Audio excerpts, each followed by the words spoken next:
Queridos amigos, buenos días, buenas tardes y buenas noches desde el lugar del mundo en el cual estén escuchando esta sesión. Como siempre, reciban un cordial saludo y un fuerte abrazo en esta nueva clase sobre España antes de España, la Edad Antigua en la península ibérica. Vaya, hemos hablado un montón, hemos hablado bastante. Les decía yo entre telones que estaba particularmente feliz de utilizar en esta sesión mi camisa de Aníbal Barca, porque vamos a hablar mucho sobre Aníbal Barca, ¿no? Entonces me emociona mucho, como un niño pequeño, el hecho de poder utilizar esta prenda mientras hablo de semejante personaje de la historia tan interesante y tan válido. También quería agradecer a aquellos que no ven las sesiones en vivo, se les hace imposible por el horario. En América es mucho más temprano, en España es un poco, ya es la noche, ya es mucho más sencillo. En América es mucho más complicado, pero todos los mensajes que me envían, que yo, como se dan cuenta, procuro responder en la medida de mis posibilidades a la brevedad posible. No siempre lo logro, pero quería agradecerles eso, quería agradecerles los conceptos. Eh, no merezco la mayoría de la gran bondad que me han demostrado, pero realmente sí el hecho de que me trasladen estas palabras me hacen bastante el día. Francamente, cuando uno lleva adelante un trabajo como este, pues el hecho de que saber que alguien por lo menos, a pesar de que sea extraordinariamente bondadoso, te traslada el reconocimiento del esfuerzo que haces, pues nos hace el día. Entonces, no quería yo dejar pasar una sesión más sin agradecer a estas personas que están viendo el curso grabado y me escriben al privado y me dicen estas cosas que no estoy consciente si las agradezco lo suficiente. Muchas gracias. Bueno, ya señalado esto, vamos entonces nosotros a ver esta cuarta sesión de nuestro curso llamada La Conquista Romana. A ver, a fines, eh, a fines académicos sobre todo, ¿no? No vamos a acabar hoy, pero ni de cerca, con la conquista romana. Al contrario, esta clase va a ser realmente el verdadero prolegómeno de lo que va a ser la conquista romana. Pero es que no es posible que yo a ustedes les explique la conquista romana de la península ibérica si no les hablo a ustedes de Roma. Si ustedes no están lo suficientemente familiarizados sobre Roma, si ustedes no están enterados de quiénes fueron esos señores, porque la presencia de Roma en la vida en la península ibérica va a ser inveterada durante siglos, ¿no? De manera que antes de yo dar, como se dice en Venezuela, un mateo, ¿no? De un paso rápido, decir, bueno, había unos señores que se llamaban los romanos y llegaron y eran muy poderosos y se quedaron. Entonces, yo prefiero a ustedes hablarles sobre Roma porque va a ser tan importante Roma en la península ibérica que es que la península ibérica va a pasar a formar parte de Roma. Por lo tanto, la historia de Roma no solo es que va a tener todo que ver con la península ibérica, sino que también va a formar parte de su historia.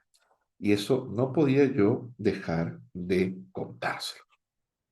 De manera que en la siguiente clase, en la cual vamos a ver a la Hispania romana, vamos a observar nosotros lo que van a ser las guerras que se van a llevar eh, propiamente dicha, ¿no? Por parte de Roma para quedarse con toda la península ibérica y veremos también a la vez el proceso de romanización más claro, más tranquilo, cómo se va a ir dando y veremos entonces lo que va a ser la expansión y la grandeza de la península ibérica durante etapa Roma.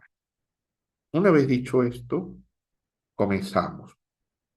Como siempre, partimos de nuestro mapa para observar en dónde nos encontramos, allí en plena península ibérica, y vamos entonces hacia adelante. A ver, habíamos hablado nosotros acerca de estos señores que se llaman los cartagineses, ¿no? Los púnicos. De hecho, cuando uno revisa el término púnico, que viene de Phoenix, este término fundamentalmente es fenicio, o sea, cuando se habla de púnico, se está hablando de fenicio, porque como les vengo diciendo, estos señores no son más que unos exiliados fenicios que salen del mundo fenicio y fundan una nueva ciudad que es Cartago.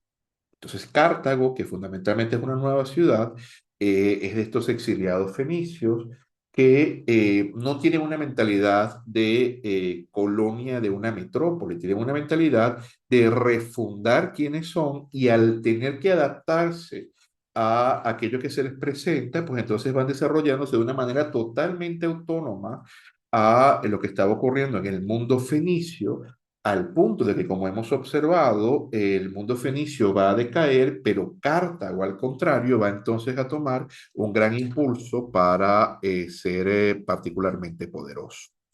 Hemos hablado nosotros entonces de la fundación de Cartago, hemos observado esta maravilla arquitectónica, que francamente era Cartago en su momento, como en un primer momento vemos allí en esa entrada lo que eran el sitio en el cual los comerciantes llegaban y colocaban sus barcos y más adentro, cómo era el lugar en el cual estaban los grandísimos navíos de guerra cartagineses. Se hablaba que hasta 200 navíos cartagineses podían estar alrededor de esa isla artificial que ustedes observan allí, ¿no? En el centro. O sea, esto era una maravilla de la ingeniería de la edad antigua. Los hombres que iban en esa etapa del mundo a visitar Cartago iban porque era como decirte hoy en día, yo quiero ir a Japón. Quería ver las maravillas, ¿no? Tan tecnológicas que había en la época. Pues en buena medida había quienes iban a ver a Cartago y se quedaban anonadados, se quedaban maravillados al observar esta grandísima ciudad, esta grandísima potencia, ¿no? Y es que realmente los cartagineses se van a volver una auténtica potencia en todo el mundo mediterráneo. Van a comenzar a expandirse poco a poco, estableciendo sus propias colonias, pero como yo decía entre telones en esta clase, porque estaba hablando un poco antes de iniciar, como suelo hacer, eh, antes de comenzar una clase usualmente me gusta hablar con, con los asistentes antes de entrar en contenido. Si bien es cierto, los fenicios, como todos los pueblos de la Edad Antigua, pues obviamente no se despeinaban al momento de tener que entrar en batalla en contra de alguien, al momento de tener que establecer determinadas actuaciones militares. Fundamentalmente los fenicios, cuando llegaban a un lugar, pues siempre gustaban, fundamentalmente, pues de realizar asentamientos comerciales, colonias comerciales, sobre todo en lugares estratégicos que les permitieran entrar en el Mediterráneo y evitaban la pugna con aquellos pueblos indígenas que se encontraban en los lugares, lo cual es perfectamente lógico, porque eran fundamentalmente comerciantes, ¿no? Y eso lo vimos muy claramente en la península ibérica. El tema con los cartagineses es que los cartagineses son una potencia militar también, además de ser grandísimos comerciantes. La potencia militar de los cartagineses en muy buena medida les viene a ello dada gracias a lo que era su armada, ¿no? A lo que eran esos barcos de guerra, los barcos de guerra más terroríficos de esta etapa de la Edad Antigua.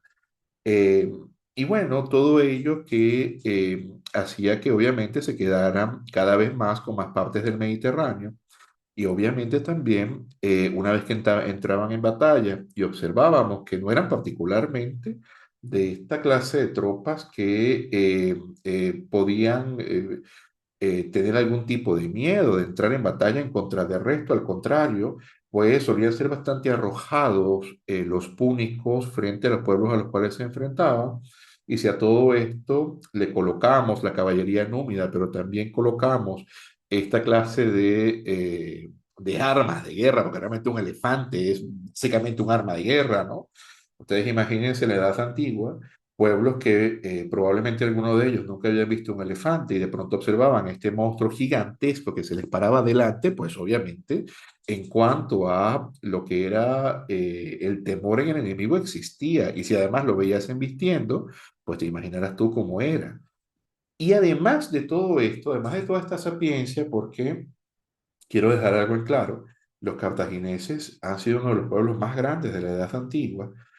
Nada que envidiarle a los griegos, nada que envidiarle a los fenicios, del cual, como ya hemos observado, están tan hermanados.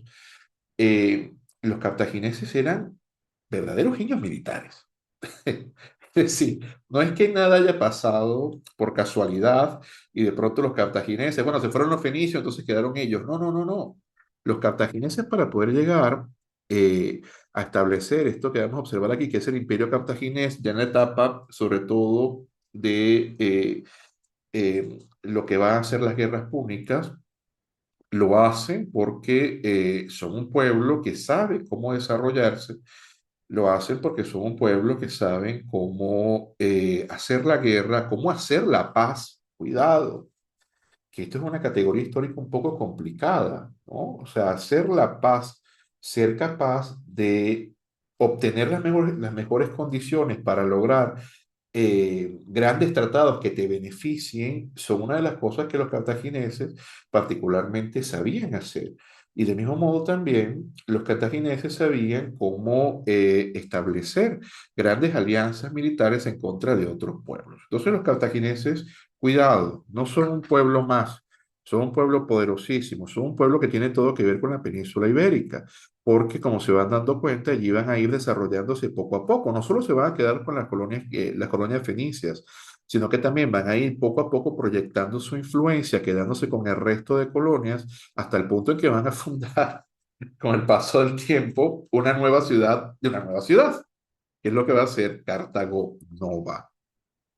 Ahora, si se ponen a pensarlo, en lo que hayamos visto en las sesiones pasadas, eh, pues los cartagineses se consiguen en plena Edad Antigua con que al acabar la influencia de los fenicios, pues ellos se quedan al frente entonces de los otros que también quieren quedarse con la anterior influencia de los fenicios, que son los distintos pueblos helenos que se van a ir desarrollando a lo largo del Mediterráneo, ¿no? Entonces, ¿quiénes se les enfrentan a ellos? Pues los otros grandes guerreros políticos, navegantes de la época, que son los cartagineses.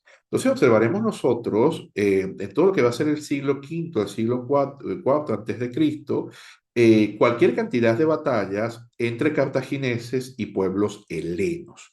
Y por supuesto que si esto fuera un curso de grandes guerras de la antigüedad, pues entonces nos pondríamos a ver batalla por batalla, nos podríamos a ver los personajes, pero hoy vamos a hablar de una cantidad de cosas que nos hace tener que zanjar esto con decirles que los cartagineses se enfrentaron a los helenos durante bastante tiempo, al punto de que por fin entonces los cartagineses entablan en ocasiones incluso alianzas en contra de los pueblos helenos, con algunos pueblos que nos pueden extrañar, como es el caso de los pueblos de la península itálica, etruscos, latinos, en contra de los helenos que se estaban expandiendo en el sur de Italia, en lo que se llamaba la Magna Grecia, ¿no? Entonces, Cartago siempre sale ganadora. Cartago siempre se desarrolla de un modo impresionante. Cartago siempre es la gran Cartago frente al resto de pueblos con los que se están enfrentando, ¿no? Y todo esto, en buena medida, es así hasta que nos conseguimos nosotros con lo que ocurre aquí a inicios del siglo III antes de Cristo en la isla de Sicilia, particularmente en el estrecho de Mesana, ¿no? Eh, pues resulta que Cartago se había quedado fundamentalmente con toda la influencia que podía en el Mediterráneo frente a lo que venía a ser la península itálica, ¿no? Cartago había desplazado, como les he comentado, durante al menos 2 siglos a los helenos en cruentísimas batallas, en cruentísimos sucesos. Sin embargo, a los helenos les quedaba el poderosísimo enclave de Siracusa. Pero también ya en plena isla, los cartagineses habían establecido en buena medida una colonia también bastante poderosa. Y es lo que pasa que de pronto llegan estos rufianes, estos malandrines, estos bandidos, estos mercenarios, como querramos llamarles, los mamertinos, que entonces toman por sorpresa y a traición el enclave de Mesana. Hacen cosas terribles, hacen y deshacen, se quedan allí, y obviamente la primera reacción por parte de Siracusa es intentar sacarles de allí. Entonces vamos a conseguir nosotros con que en ese momento en particular se vea desatar la historia. Que la historia muchas veces se desata, o los grandes hechos históricos se desatan en ocasiones por cosas que parecen incluso pequeñas, ¿no? Pero que si de pronto están en un momento determinado en el que hay un estado de cosas necesario, pues el hecho de que esta última característica insignificante se dé, entonces puede ocasionar uno de los grandes hechos históricos. Y eso es lo que ocurre cuando los mamertinos toman Mesana. Porque la Magna Grecia prácticamente estaba ya desapareciendo, estaba en una franca depauperación, estaba en una franca caída, ¿no? Pero el límite del mundo cartaginés y el mundo romano, que no salía de la península itálica aún, estaba precisamente en este estrecho de Mesana, de Mesina. Y al tomar los mamertinos la ciudad y los hombres de Siracusa intentar desalojarles, hace que los mamertinos intenten obtener apoyo de las dos potencias, una potencia grandiosa ya del momento como Cartago, y otra potencia incipiente en la península itálica, que era esta Roma, que se había ya hecho en buena medida con la península itálica. Y es aquí entonces cuando va a comenzar, queridos amigos, lo que van a ser los prolegómenos de la Primera Guerra Púnica.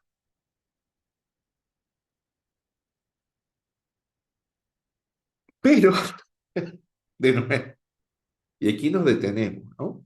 ¿Cómo vamos nosotros a entrar a estudiar o a entrar a entender lo que es la guerra púnica o lo que son las guerras púnicas, si ya hemos estudiado en buena medida lo que ha ocurrido con Cartago, cómo nace Cartago, cómo se desarrolla Cartago, cuál es todo el contexto histórico, pero no nos hemos aún relacionado de un modo mucho más cercano con quienes van a ser sus grandes contendientes en estos grandes conflictos bélicos que son los romanos.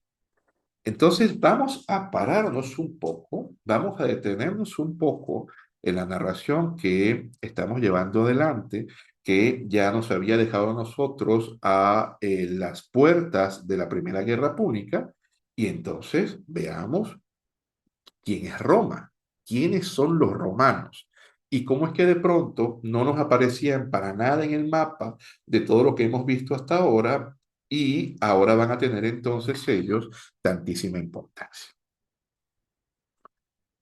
Hemos visto nosotros en las sesiones pasadas que cuando hablábamos de la Edad Antigua y hablábamos de los grandes poemas épicos, ¿no? Hablábamos de la Ilíada. Y la Ilíada fundamentalmente era esta narración en torno a lo que era la destrucción de la ciudad de Ilión, la ciudad de Troya. Ahora, ya también conversamos un poco acerca de cómo estos pueblos helenos, ¿no? De esa etapa, bajo el mando de Mícenas, la Mícenas de Agamenón, habían podido a lo largo de 10 largos años de guerra, pues quedarse con la ciudad, no habían podido destruirla eh, por algún tipo de victoria determinante, a pesar de tener a los más grandes héroes de la época, pero sí, al momento de pasar el 10.º año, ya también muerto el poderoso, bravo Aquiles, rey de los Mirmidones, pues entonces se les ocurre una estratagema que es esta de dejar un caballo en la ciudad, ¿no? Un caballo a las afueras de la ciudad, Cuando los troyanos salen de la ciudad, observan que los helenos han quemado una gran cantidad de sus barcos y que además han dejado un caballo construido con la madera de otros de sus tantísimos barcos, ¿no? Bueno, por no hacerles el cuento largo, se encuentran ellos con que Troya era muy conocida por ser una ciudad domadora de caballos. Además de eso también podía ser un homenaje a uno de los dioses, entre ellos también a Poseidón, que el caballo era uno de esos símbolos. Entonces al final dan entrada al caballo en la ciudad de Troya, hacen una fiesta impresionante, todos están muy felices, cuando en la madrugada ya todos ahitos de hacer tantas libaciones a los dioses, es decir, de tomar tantísimo licor y de estar en tantísima fiesta, pues comienzan a salir los griegos que se encontraban escondidos dentro del caballo y comienzan a quemar la ciudad desde adentro y comienzan a matar a todo el que se les atraviese. Es así como se destruye la ciudad de Troya, según las fuentes clásicas. Y ustedes me dirán, pero ¿y esto qué tiene que ver con la península ibérica? ¿Y esto qué tiene que ver con Roma? ¿Y de qué estamos hablando si es por allá tan lejos? Bueno, resulta que cuando los romanos contaban su historia, sí partían de aquí y decían, pues resulta que uno de los héroes de Troya, hijo del pastor Anquises con la diosa Afrodita, llamada por los romanos Venus, cuando comienzan los griegos a destruir la ciudad de Troya, pues entonces este troyano se monta a su padre, que ya estaba inválido, a Anquises en hombros, se lleva a su hijo Iulo, que lo ven allí también a su lado, y sale escapándose de la ciudad de Troya. Y Eneas, en buena medida, es entonces el origen de lo que va a ser posteriormente Roma. ¿Por qué? Porque resulta que Eneas se va de la ciudad y aquí los romanos compaginan a Cartago también con su historia. Porque añaden a la reina Elisa de Tiro, recordarán ustedes a Dido, ¿no? Que según las fuentes clásicas, antes de Roma, pues había tenido que irse desde Tiro y había terminado fundando entonces la ciudad de Cartago. Había diferentes fuentes que se mencionaban en torno a lo que había ocurrido con ella, entre ellas que había existido un rey que había querido que ella se casara con él y ella, antes de quedarse sin ningún tipo de honor, de honor cartaginés, ¿no? Se había dado la muerte. Pero los romanos colocan que es que Eneas en su viaje hacia la península itálica se consigue con ella. Y se consigue con ella, se consigue de todos los modos, ¿no? Posibles con la reina. Se enamoran perdidamente. Y Eneas logra que Dido, totalmente perdida por él, le ruegue que se quede, pero como él tiene un mandato llamado por los dioses, eh, más lejos de la tierra de Dido, él se termina yendo. Y al final, entonces Dido, totalmente triste, totalmente eh, traicionada por Eneas, va a terminar consiguiendo la muerte, declarando un odio eterno hacia todo lo que va a ser la prole, los hijos, los descendientes, los hombres de ese malvado Eneas que la ha dejado, ¿no? ¿Y qué va a pasar con Eneas? Pues que entonces Eneas se supone que va a llegar a la península itálica, allí va a ser vida, su hijo Iulo va a hacerse hombre y va a terminar fundando una ciudad llamada Alba Longa. Es una ciudad que va a tener una serie de reyes en la península itálica y como suele pasar en la edad antigua, pues de pronto un par de chicos descendientes de esta prole se va a intentar acabar con ellos para que no puedan quitarle el trono a su tío. Y estos chicos van a ser, en lugar de destruidos, lanzados a el bosque y allí van entonces a ser amamantados por una loba, por Luperca, la loba capitalina. Estoy hablando, obviamente, de los gemelos o los hermanos Rómulo y Remo. Ahora, estoy seguro que habrán escuchado un montón de veces sobre Rómulo y Remo. Muchas veces me preguntan, ¿pero viene desde Eneas? Sí, se supone que viene desde allá. O los romanos lo unían desde la propia destrucción de Troya. Y sabemos que precisamente Rómulo y Remo, ya siendo mozos y ya posteriormente siendo adultos, van a terminar fundando una ciudad a la cual van a comenzar a observar ellos lo que eran, si ahora mismo recuerdo, mi latín está bien, eran los auguras picere, que básicamente era algo así como los augurios que ellos obtenían o sabían que eran buenos cuando se dedicaban a observar el vuelo de determinados pájaros, ¿no? El hecho es que Rómulo observa más que Remo y es la razón por la cual termina fundando entonces a Roma, que es la ciudad de Rómulo. También sabemos que Roma es fundada en un momento particularmente complejo, ¿no? Porque se supone que Rómulo tiene sus hombres, Remo tiene sus hombres y a pesar de que son hermanos, cada vez más tienen diferencias entre ellos y se supone que se da una gran batalla recién fundada Roma. Rómulo había señalado en una de las versiones que si alguno cruzaba el pomerium o la línea que protegía la ciudad, los límites de la ciudad, sería asesinado, ¿no? Se acabaría con su vida. Remo lo hace y Rómulo le da muerte a su hermano. Entonces, Rómulo es uno de los grandes fratricidas de la historia. Rómulo acaba con Remo, pero Rómulo también es el primer rey de Roma. Es el primer hombre que ciñe la corona romana, porque, de nuevo, sobre Roma, lo que existe en el imaginario colectivo usualmente siempre es la visión de unas legiones y usualmente siempre es la visión de un emperador, pero Roma fue mucho más que eso. Y para poder comprender lo que hizo Roma en la península ibérica, no podemos ceñirnos a la época del imperio sin antes nosotros comprender qué fue lo que pasó antes con Roma. Roma tuvo reyes, el primero, por supuesto, fue el latino, el rey Rómulo. Pero luego veremos nosotros que van a ingresar en la vida de Roma una serie de reyes, entre ellos varios reyes etruscos, ¿no?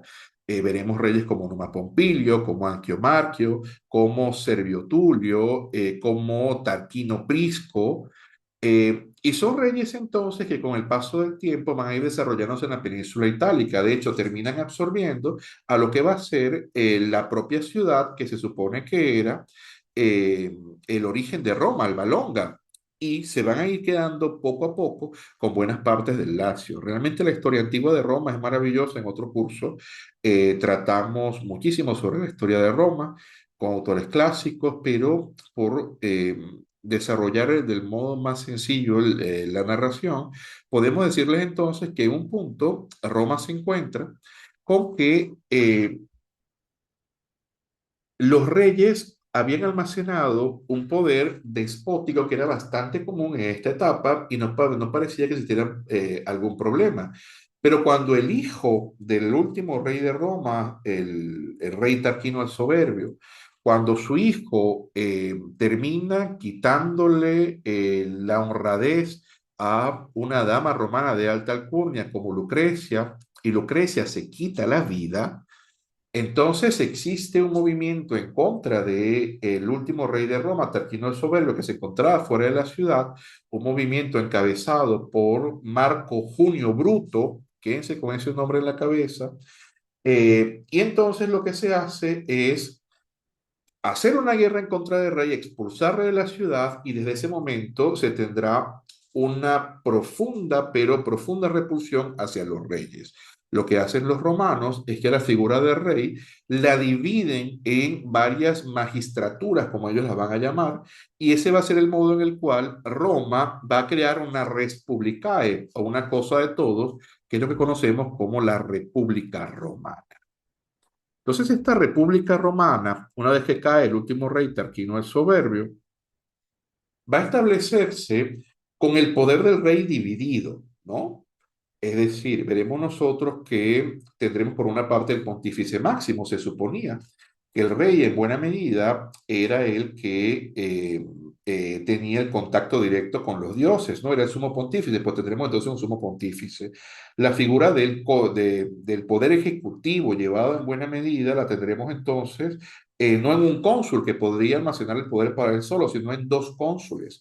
Muchas veces un cónsul se quedaba gobernando y el otro se quedaba haciendo, o el otro se iba a hacer la guerra. Tendremos la figura del censor, que venía fundamentalmente del Senado, ya era un hombre mayor y se encargaba en buena medida de la labor contralora del resto de magistraturas. Y de este modo tendremos entonces lo que van a ser una serie de magistraturas que se encargan de hacer que todo se mueva. Y curiosamente, a pesar de estar en plena edad antigua y a pesar de ser novísimas estas cosas, va a funcionar. Figuras como el edil, como el cuestor, como los pretores, el pretor peregrino, entre otros, van a hacer que las magistraturas romanas realmente le den buena medida a esto. Y todo lo hacen gracias a las leyes que van a poder establecer en buena medida cuando se van al mundo heleno a tomar ejemplo y llegan con lo que se llaman las 12 tablas o la ley de las 12 tablas, a raíz de la cual se van a desarrollar con los mores y los fas los grandes derechos las grandes leyes del derecho romano de esta época.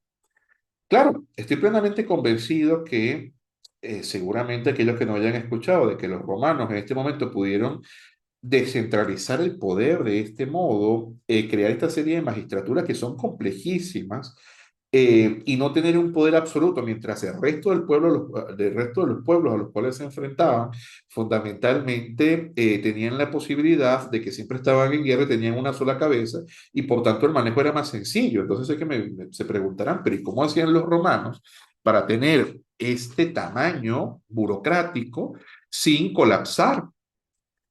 Pues resulta que los romanos dieron respuesta a esto.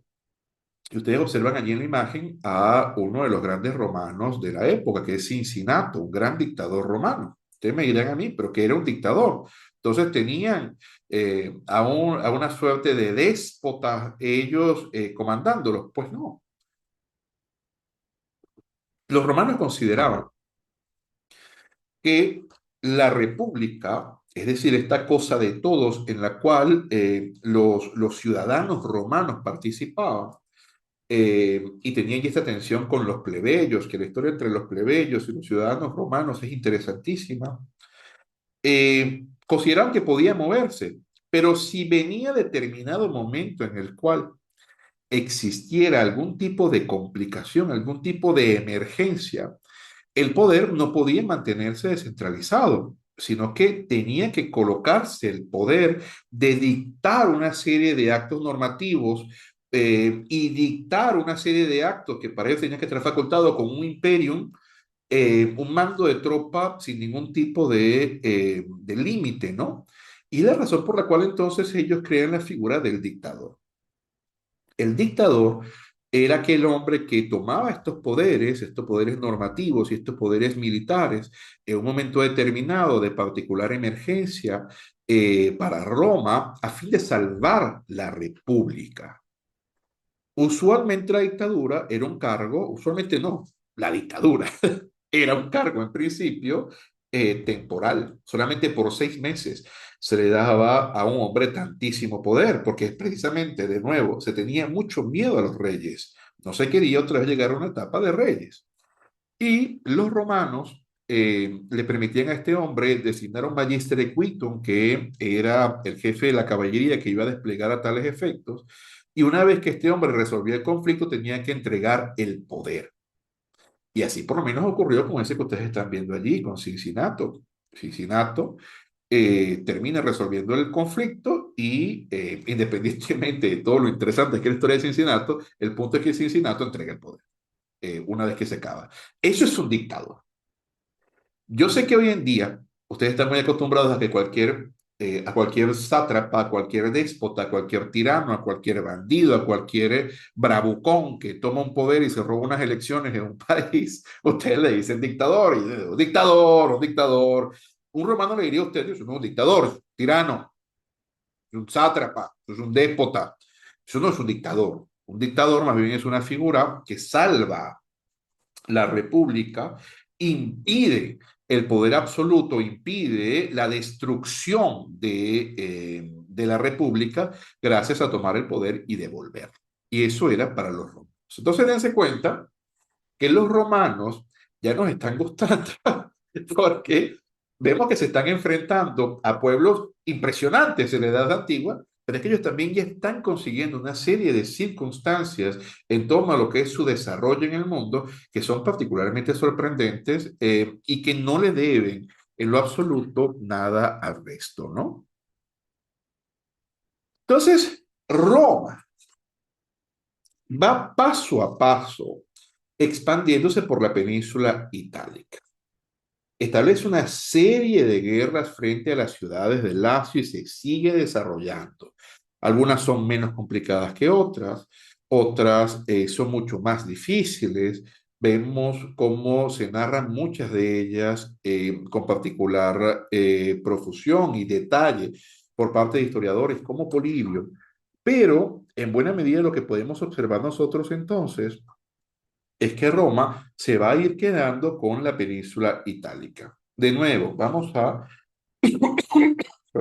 vamos a quedarnos con la idea, que es muy importante, que Roma es una fusión en buena medida de una serie de pueblos que van a estar en la península itálica, ¿no? Es decir, pueblos latinos, pueblos etruscos y también se supone pueblos de origen sabino, ¿no? El famoso rapto de las Sabinas es uno de los hechos ocurridos al inicio de Roma, el cual no vamos a entrar en detalle, pero nos habla de la pluralidad de pueblos que van a terminar conformando Roma.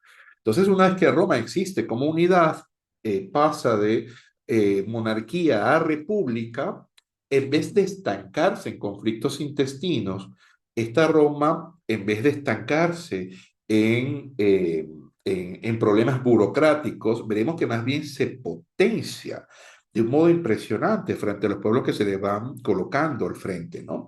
Y esto no quiere decir que los romanos fueran santos o que los romanos fueran genios o que los romanos en modo alguno no pudieran tener la capacidad de equivocarse, sino que el ser romano significaba algo particularmente importante para ellos.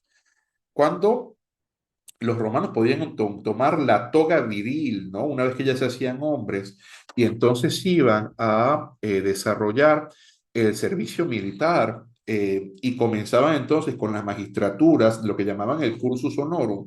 Para ellos era algo realmente importante. Luego, un romano nunca iba a ser exclusivamente un poeta, nunca iba a ser exclusivamente un historiador o no iba a ser exclusivamente un artista. Un romano, propiamente dicho, está de un gran modo preparado en la carrera militar y también en la carrera política. Entonces, los romanos son realmente un pueblo bastante impresionante al respecto. Es decir, proyectaba lo que venía a ser el desarrollo de los distintos ámbitos de la vida del hombre, ¿no? Entonces, esto ya es una particularidad. También tienen esclavos, por supuesto. También se van quedando con otros pueblos, pero por lo menos cuando los romanos comienzan a entrar en contacto con los pueblos helenos, aprenden de ellos. Y esto es una situación muy interesante. A Roma no le interesa per se, no le interesa per se, aunque también en ocasiones destruyen grandes ciudades o destruyen civilizaciones, pero a Roma no le interesa la destrucción de otros pueblos si puede anexarlos, si puede aprender de ellos lo que hacen mejor que ellos. Eso es interesantísimo. Por ello, los romanos, con una gran influencia helena, como les he dicho, incluso la ley de las 12 tablas, sus primeras grandes leyes las hacen aprendiendo de los helenos, con los cuales no siempre tenían las mejores relaciones. Y con el paso del tiempo van a ir aprendiendo tanto de los helenos que van a asimilar fundamentalmente su cultura religiosa, bueno, su cultura política. Ya los romanos tenían una gran cultura política, pero sí varios aspectos jurídicos y varios aspectos sociales, culturales, los romanos los van a absorber. De Cartago también lo van a hacer. Es muy interesante. Los cartagineses eran grandísimos agricultores y grandísimos navegantes. Y los romanos, si bien es cierto, eran buenos agricultores, no habían llegado al nivel de desarrollo de los cartagineses y además los romanos hasta el momento no eran grandes navegantes. Entonces de Cartago van a aprender un montón y esta es una de las características de Roma, el pragmatismo. O sea, Roma se va a ir acercando, se va a ir desarrollando, cuando se consigue algo que considera que no lo tiene, lo, eh, de algún modo se lo queda, lo aprende, le da los escrúpulos romanos y sigue hacia adelante, ¿no? Y es así entonces como Roma se va a ir haciendo esta gran potencia itálica. Y es así entonces, queridos amigos, como de nuevo vamos a ver nosotros que nos vamos a concentrar, nos vamos a quedar con la Primera Guerra Púnica, ya que sabemos entonces quiénes eran los romanos y ya que podemos entonces ubicarlos nosotros en el mapa. Vemos de color verde lo que era ya el gran imperio cartaginés, ¿no? Vemos como en la isla de Sicilia los cartagineses también tenían una parte importante del terreno. Vemos que Siracusa, esta parte de la Magna Grecia, lo que quedaba de la Magna Grecia, que no había sido tomada por ni los cartagineses ni por los romanos, ¿no? Que estaba allí todavía, y observamos que ya los romanos tenían toda la península itálica. Entonces, obviamente, está el horizonte servido para que exista el gran conflicto entre estos dos grandes contendientes. Vamos a decirlo de esta manera. Estaban dadas las condiciones para que estos dos grandes pueblos entraran en guerra. Y cuando los mamertinos, como les he señalado, entran en Mesina, en este estrecho de Mesina, que no era más que el lugar al cual los romanos podían desarrollarse, ¿no? Y los cartagineses también lo querían, entonces cuando se va a desarrollar, queridos amigos, el choque inevitable de la época es cuando se va a desarrollar un conflicto que va a ser particularmente largo para la época, para lo que eran las grandes batallas, que va a ser la Primera Guerra Púnica. Allí observamos entonces nosotros que cuando Roma ve que los cartagineses también quieren quedarse con Mesina, los romanos van a terminar mandando allí a su cónsul junto con sus tropas y van a terminar quedándose entonces con el estrecho de Mesina. Y van a comenzar una serie de batallas importantes en contra de los cartagineses. Y es aquí entonces cuando veremos nosotros que los romanos van a entrar en conciencia de algo que es muy importante. A ver, si han seguido hasta ahora la historia de los cartagineses, recordarán que los cartagineses son grandísimos navegantes. Son grandes guerreros también, pero son grandísimos navegantes. Y si se dan cuenta, Roma no se ha expandido en el mar. Aún Roma no se ha hecho un pueblo de grandes navegantes. Pero también pensarán ustedes que el modo en el cual Roma se desarrolló en la península itálica no lo hizo precisamente por ser guerreros flojos, al contrario, se hizo porque los romanos desarrollaron un tipo de estrategia militar que era particularmente complicado de vencer. Y de hecho, demostraron los romanos que sus tropas de infantería eran superiores a las hoplitas helenas que tantos conflictos le habían dado a los cartagineses. Luego, los romanos, si iban a entablar esta guerra, primero tenían que aprender de los cartagineses. Y obviamente aprenden de sus barcos para comenzar a realizar sus propias grandes embarcaciones de guerra. Pero además saben que por mucho que aprendan de los barcos cartagineses, no suena lógico tú que eres un pueblo, que eres una gran potencia militar, pero terrestre, y que lo estás haciendo de un modo incipiente, te vayas a enfrentar en contra de un pueblo que durante siglos han sido los grandes amos del mar y que si los pegamos o los unimos junto con la historia de los fenicios, pues su tradición marítima es particularmente invencible, ¿no? Entonces los romanos van a agregarle a sus barcos lo que ellos llaman el corvus, ¿no? Los romanos quieren, al momento en el cual comiencen los grandes conflictos, poder invadir los barcos de guerra, porque los romanos, al invadir los barcos de guerra, en la medida que comiencen las batallas, entonces van a ser estas, más que batallas marítimas, batallas terrestres. Y los romanos son muy buenos en la infantería, como les vengo señalando. Es una de las cosas que hace Roma, ¿no? Entonces veremos nosotros que contra todo pronóstico, porque si de alguna manera estoy plenamente convencido, nos dicen a nosotros que se iban a enfrentar por el control del Mediterráneo o por el inicio del control del Mediterráneo, los cartagineses en contra de los romanos no siendo una potencia militar marítima, pues estoy seguro que muchos de nosotros diríamos, pues mira, Cartago debe ganar. Pero la Primera Guerra Púnica, queridos amigos, en batallas importantísimas como la batalla de Milas, la batalla de Gnomo, la batalla de las Islas Egadas, va a hacer que los romanos terminen derrotando a los cartagineses. Y los cartagineses que, como les he dicho, eran no solo unos grandes guerreros, no solo unos grandes comerciantes, no solo unos particularmente buenos marineros, sino también buenos políticos. Los cartagineses, al observar que realmente las guerras les estaba costando muchísimo dinero y además al ser una potencia económica, el estar en guerra lastima profundamente tu comercio, pues los cartagineses con el paso del tiempo de esta larga guerra van a querer llegar a un tratado comercial, un tratado que de hecho lamentablemente va a dejar a Cartago pagando unas cantidades incipientes, o mejor dicho, más que incipientes, unas cantidades exorbitantes de dinero a Roma como gastos de guerra, ¿no? Y Roma, entonces, muy feliz, se va a quedar entonces con lo que va a ser el dominio de la isla de Sicilia, también se quedará allí como observamos con Córcega y con Cerdeña, y ya va a tener entonces Roma una expansión mayor sobre el Mediterráneo como nunca lo había pensado. Ya vamos a entrar con Catón y con esa frase tan interesante que observamos allí. Ahora, si ustedes observan este mapa, vean la península ibérica, por favor, ven que esta es la Segunda Guerra Púnica. Y ustedes observan cómo Cartago se ha expandido increíblemente sobre la península ibérica, ¿verdad? Y si observan, unos cuantos años antes no había sido así. Ustedes dirán, bueno, pero estos señores, ¿cómo es posible entonces que después de perder una guerra lo que hacen es expandirse?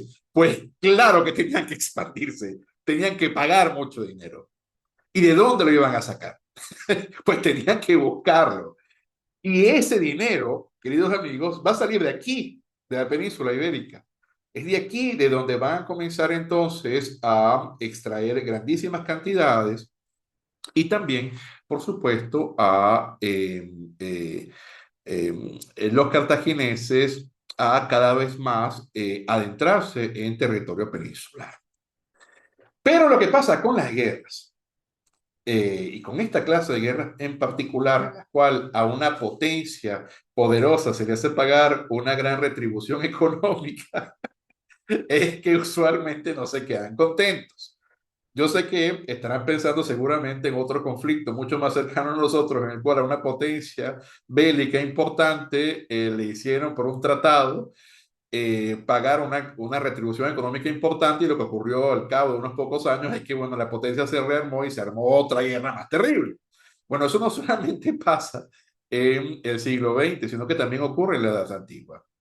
Y ustedes se imaginarán que para los cartagineses que se estaban desarrollando cada vez más y que eran un pueblo, como les digo, portentoso y glorioso, el solo recuerdo de Roma era algo que les hacía profundamente daño. O sea, pensar en Roma, pensar en cómo Roma había acabado ganándoles la guerra cuando parecía imposible, que como pensarían ellos, este pobre pueblo de pastores de la península itálica con el cual alguna vez tuvimos contacto y les ayudamos a enfrentarse en el sur de Grecia, los helenos ahora tenían el tupé de construir barcos y ganarnos la guerra. O sea, imagínense ustedes la afrenta en el orgullo que sentían estos cartagineses. Y había un general cartaginés que sentía esto como una afrenta impresionante, que odiaba a los romanos más que cualquier otra cosa. Había luchado en la Primera Guerra Púnica y se sentía totalmente humillado, ¿no? El general Amílcar Barca. Y este hombre le había enseñado a toda su familia y particularmente a sus hijos a odiar a los romanos. Y ya veremos nosotros cómo uno de sus hijos, llamado Aníbal Barca, había sido muy bien enseñado por su padre. Ahora, los romanos de vieja escuela, que habían sabido lo que había ocurrido en la Primera Guerra Púnica, no se quedaban tranquilos con Cartago.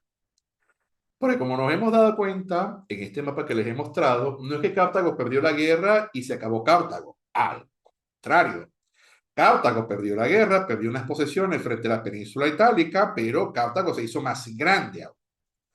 Y Cartago seguía siendo uno de los grandes pueblos del momento, ¿no? De manera que, entonces, la visión romana hacia lo que podía ocurrir frente a Cartago era una visión con bastante, pero con bastante desconfianza. Y también tenía, por supuesto, una visión mucho más radical. Y es la visión de este importantísimo romano, que es muchas veces uno de los grandes ejemplos del romano clásico republicano, que es Catón el Viejo, llamado también Catón el Censor.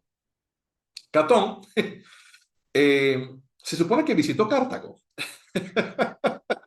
Y cuando Catón ve Cartago, ve la ciudad que les mostré. O sea, ve ese puerto, ve esas maravillas, y se aterra. Dice, pero esto es imposible. Roma no va a poder ser la primera del mundo si Cartago existe. Será terrible, por supuesto, pero los antiguos se las pensaban así. Nosotros no vamos a poder si ellos están allí, porque es que son mucho mejores que nosotros en muchas cosas, ¿no? Entonces, Catón, este romano increíble en la oratoria, la retórica de Catón el censor, ha llegado su fama hasta nuestros oídos, ¿no? Este que era un verdadero romano, como se podría decir. Eh, a partir de que se convenció de lo que podía ser Cartago, cada vez que daba un discurso, cada vez que daba un discurso, pero sobre cualquier cosa, sobre el grano, sobre los piratas que estaban por allí, había que atacar, sobre las siguientes campañas, sobre el desfalco de dinero público por parte de algunos funcionarios que en Roma ya ocurría y se hacían juicios al respecto, contra las malas prácticas de algunos cónsules, sobre los flojos de algunos edictos de los pretores, sobre cualquier cosa. Catón hablaba y al final decía Cartago de lenda est, que básicamente es algo así como, y por lo tanto Cartago debe ser destruida. Ah, y Cartago debe ser destruida. O sea, todo lo que decía, todo lo que este hombre hablaba en su vida pública siempre terminaba con, ah, y recuerden, Cartago debe ser destruida. Era algo así como un logo, ¿no? Como un lema, me imagino, de Catón. Y bueno, yo me imagino a los senadores escuchándolo que ya lo va a decir, chicos, Cartago debe ser destruida. Recuerden, Cartago debe ser destruida. Y bueno, Catón tenía razón, porque francamente Roma no habría llegado a ser el gran imperio que conocemos hoy en día si Cartago hubiese existido. Quizás si a Cartago le hubiesen dado la posibilidad, pues Cartago también habría borrado del mapa a Roma. Además, recuerden ustedes que si bien esto parece una suerte como de adaptación romana, ¿no? Esto que se supone que le hace Eneas a Dido, pero si de verdad existía esta tradición de que los romanos le habían hecho daño a Dido, pues también tenían una suerte como de mandamiento de destruir a Roma. Entonces esto ocurría.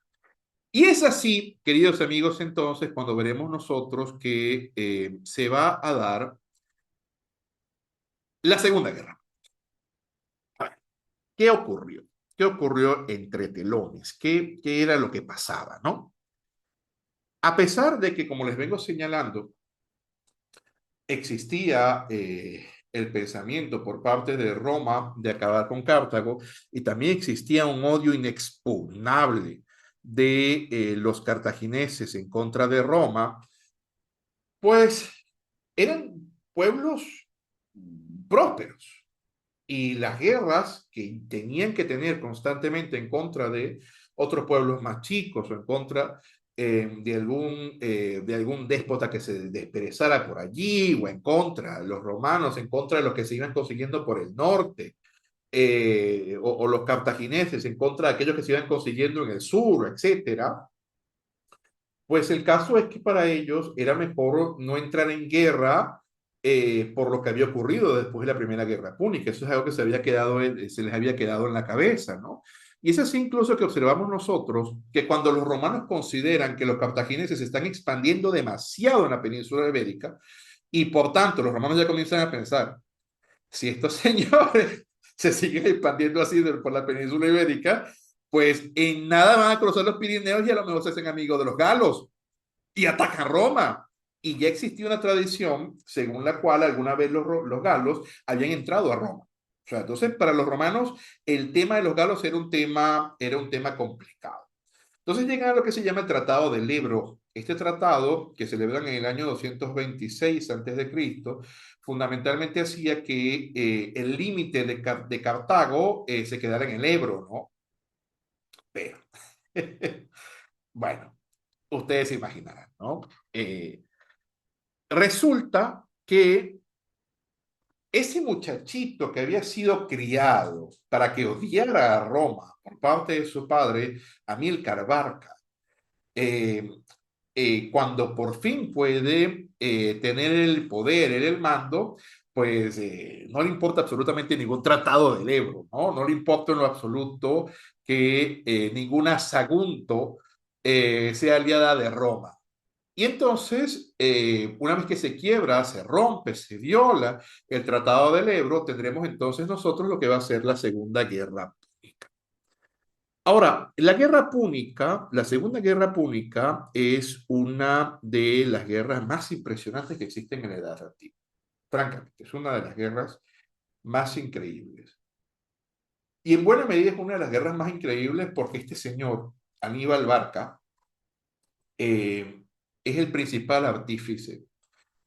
Yo siento muchas veces que a Aníbal Barca se le juzga mucho por no ganar, pero darse cuenta la grandeza de Aníbal, que a pesar de que Aníbal no gana la guerra, se le recuerda hoy en día como uno de los grandes capitanes de todos los tiempos.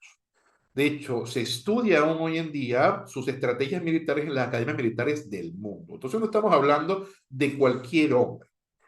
Y yo siento que no es como decía Maharval, porque en su época Aníbal tenía una gran resistencia, no solo de los romanos, que obviamente no lo querían ni un poco, sino por parte de los cartagineses, que nunca recibió realmente el apoyo político de todo el mundo cartaginés, como quizás ha debido recibir. Maharval le decía a Aníbal, Aníbal, sabes vencer, pero no sabes aprovechar la victoria. Pero es que no era fácil. A ver, acabar con Roma no era sencillo, no era fácil, y Roma lo va a demostrar a lo largo de la historia. Roma va a ser realmente un pueblo complejo de tomar, ¿no? Porque la propia manera de ser romana le permitía que luego de cada catástrofe militar se volviera otra vez a rehacer y siguiera llevando adelante la guerra. Entonces, ¿cómo te enfrentas tú a eso, no? ¿Cómo tú te enfrentas a un pueblo al cual puedes aniquilar sus tropas, humillar a sus tropas y siguen peleando? Y siguen armando ejércitos y siguen proponiendo cosas en el campo de guerra. Esto es dificilísimo. O sea, más de un pueblo, luego de sufrir dos o tres grandes batallas, pues se rendía y decía, mira, ya me rindo, pero el caso con los romanos es que no, ¿no? Entonces veremos nosotros que Aníbal no solamente es que, como vemos aquí nosotros, va a, va a violar el Tratado del Ebro, ¿no? Sino que Aníbal, contra todo pronóstico, se va a llevar un ejército lleno de cualquier cantidad de mercenarios íberos, ¿eh? Muchas de las tropas que llevaba Aníbal eran tropas íberas, grandísimos guerreros. Y eso nos va a explicar a nosotros por qué a Roma luego le va a tomar tanto tiempo quedarse con toda la península ibérica, porque no eran cualquier tipo de tropas, eran grandiosos guerreros. Entonces Aníbal se va a llevar una gran cantidad de guerreros, se va a llevar también toda su maquinaria de guerra y todas sus tropas cartaginesas, y se va a llevar elefantes de guerra. Se va a llevar elefantes de guerra, se va a llevar su caballería númida y va a cruzar los Pirineos. Usted va a decir, pero ¿cómo a alguien se le ocurre llevarse elefantes por allí? Él se los lleva. Y va a seguir Aníbal, y va a seguir Aníbal, y va a seguir Aníbal, y va a cruzar los Alpes con los elefantes también, para caer a Roma en su territorio. O sea, esto es una de las obras más impresionantes de la Edad Antigua, que a alguien se le ocurra hacer algo como eso, sobre todo llevar animales de esta índole, ¿no? Para caer en plena península itálica y llevar adelante batallas y ganar. Porque el tema no es que de pronto llega Aníbal a la península itálica, llega cansado, ya con sus tropas en muy mal estado y pierde. No, Aníbal gana. Y gana constantemente batallas, ¿no? Aníbal gana en batallas como, les pongo ejemplos de grandes batallas de Aníbal. La batalla de Río Trevia, año 218 antes de Cristo. Aníbal acaba de cruzar los Alpes. Se enfrenta en contra de los romanos, a los cuales les engaña, entre otras medidas, para que tengan que cruzar un río helado y estén particularmente en un momento complicado de poder entablar la guerra, ¿no? A la vez, manda que uno de sus hermanos, Magón, les pueda hacer una emboscada desde un monte cercano. ¿Y qué hace? Pues sencillamente les termina haciendo la famosa maniobra de Aníbal de cogerles por varios frentes y destruye totalmente las tropas romanas. Aníbal sigue entonces avanzando. Ahora, Aníbal para los romanos en ese momento era claramente un problema, ¿no? Era algo terrible, porque una cosa era que existiera en el imaginario colectivo que los cartagineses estaban en el Mediterráneo y que eran muy poderosos y que, bueno, quizás en alguna batalla perderían mucho terreno con ellos, a que Aníbal estuviera afuera de casa. O sea, Aníbal no es que los estaba esperando en Hispania, Aníbal no los estaba esperando en el norte de África, Aníbal no los estaba esperando en Sicilia.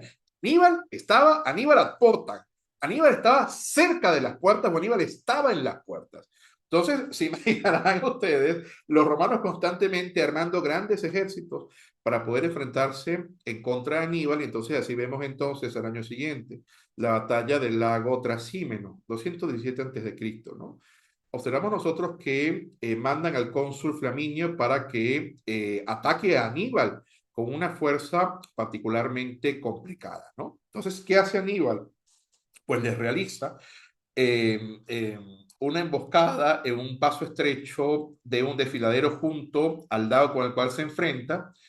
Hay una niebla que cubre todo cuando Aníbal decide presentar batalla, hace que los romanos se confundan pensando que se están yendo por otra parte y pues termina entonces sacando a sus tropas de la nada de la niebla y aniquila a los romanos, pero del modo más espantoso posible. De hecho, el propio cónsul Flaminio, que como les he explicado, el cónsul era junto al otro, había dos cónsules en Roma, una de las grandes personalidades de Roma fallece en la batalla. Aníbal gana, o sea, destroza a tal punto el ejército romano sin casi bajas que de hecho aniquila al cónsul. Es espantoso. El hombre sigue avanzando.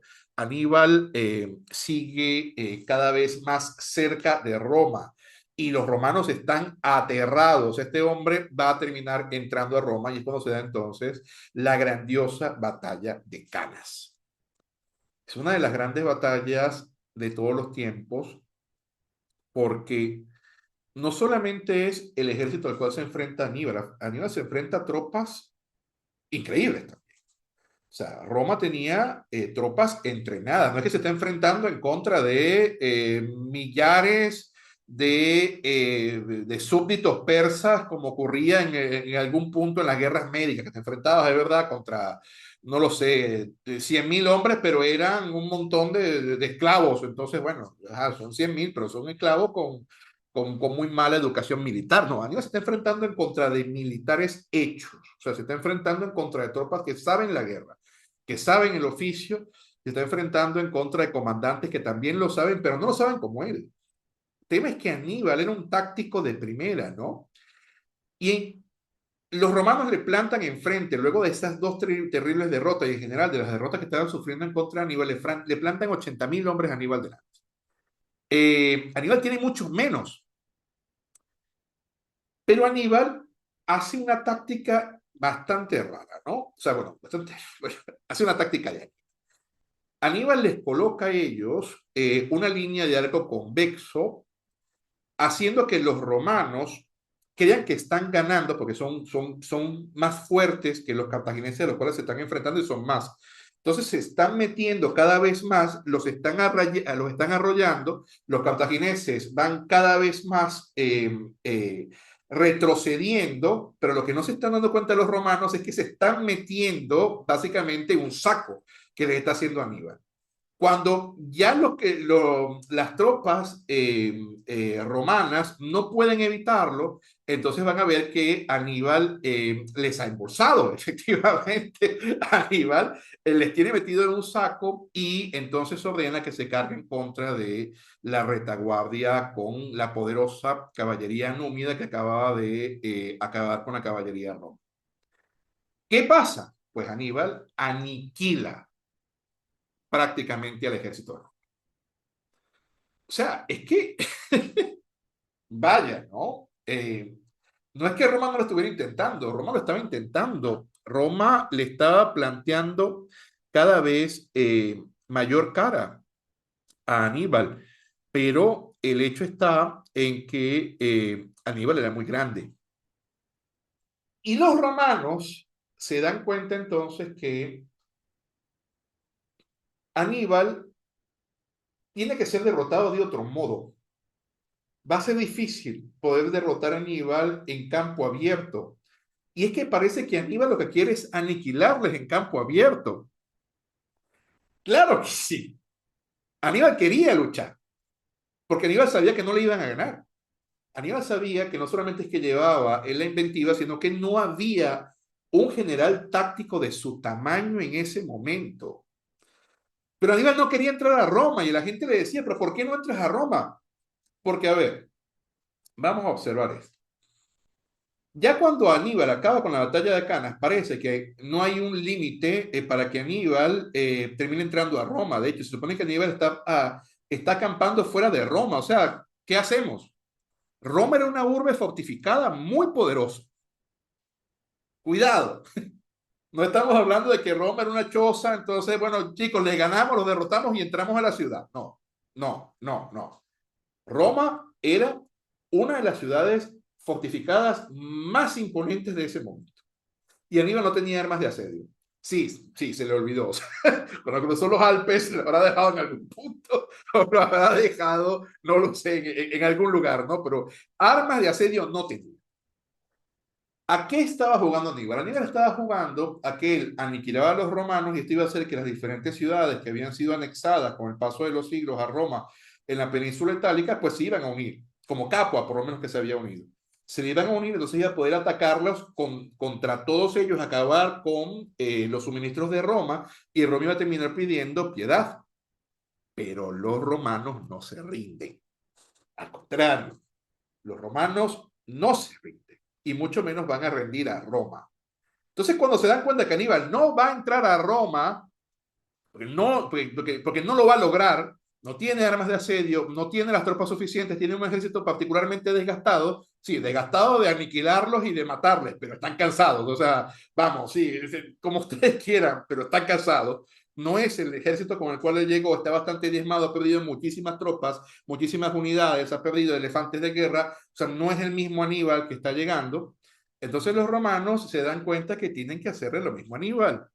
Tienen que llevarle la guerra a su territorio y tienen que hacer que Aníbal se devuelva a su territorio, porque no va a ser lo suficientemente estúpido como para intentar entrar a Roma en un asedio que no va a terminar el de cumplir, ¿no? Y es allí donde entonces surge la figura de Escipión el africano, como luego le van a llamar.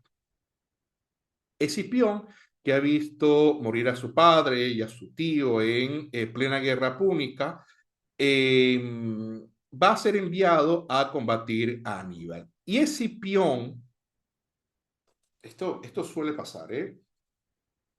Escipión no va a ser un general del tamaño de Aníbal. Es que no creo que exista un general del tamaño de Aníbal, pero Escipión es un gran general.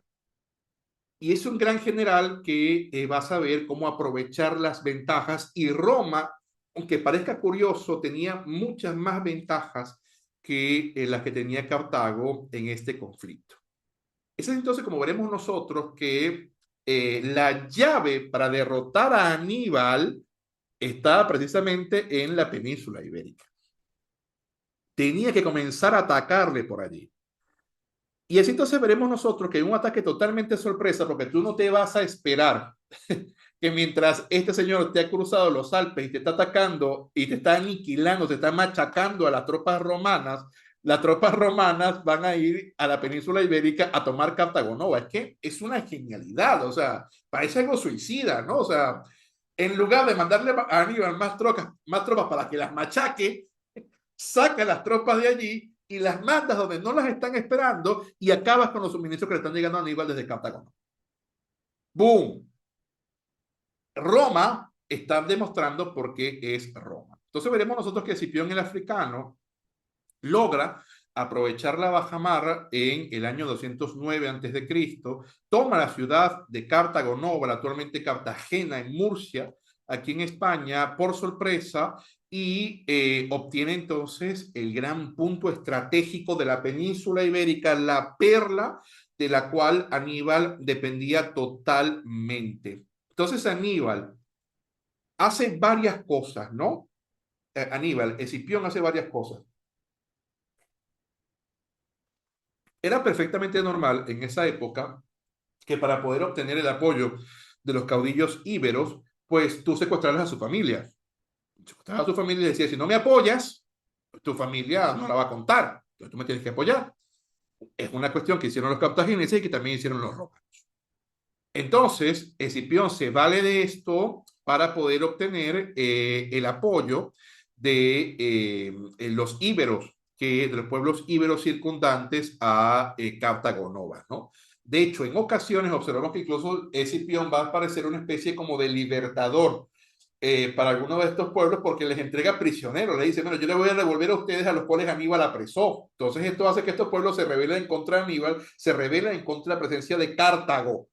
Y por supuesto que Aníbal va a tener más complicado. Es lo mismo que quería hacer Aníbal en la península itálica, es decir, ganarse a los pueblos circundantes para acabar con Roma. Pues entonces lo está haciendo Escipión en territorio de la península itálica. Veremos nosotros entonces cómo Escipión sigue luchando, sigue demostrando que es un grandísimo general en la batalla de Bácula en el 208 a.C. Se va a enfrentar en contra de Asdrúbal Barca. Y en plena batalla, Escipión va a poder conseguir, más allá de un ataque frontal, atacar por los flancos con la infantería romana, que es particularmente buena, si la sabes manejar bien.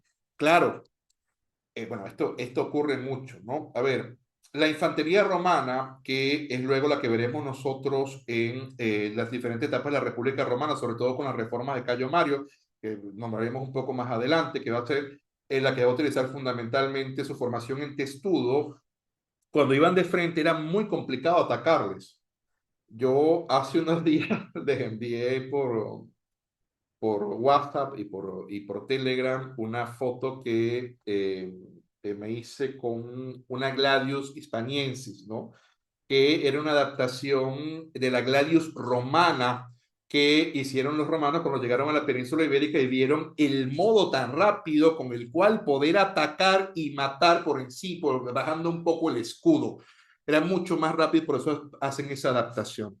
Si tú tienes ese modo de enfrentarte con el escudo y tienes a una serie de personas que te están protegiendo con el escudo, cuando vas de frente eres imparable, no te pueden parar. Si tú logras flanquear a la infantería romana, eso gracias a que puedes salir de los auxiliares, puedes salir de la caballería auxiliar o de la caballería romana que debe proteger la retaguardia de la infantería, pues entonces la infantería romana pues es aniquilada. Y eso lo veremos nosotros en otras ocasiones a lo largo de la historia romana.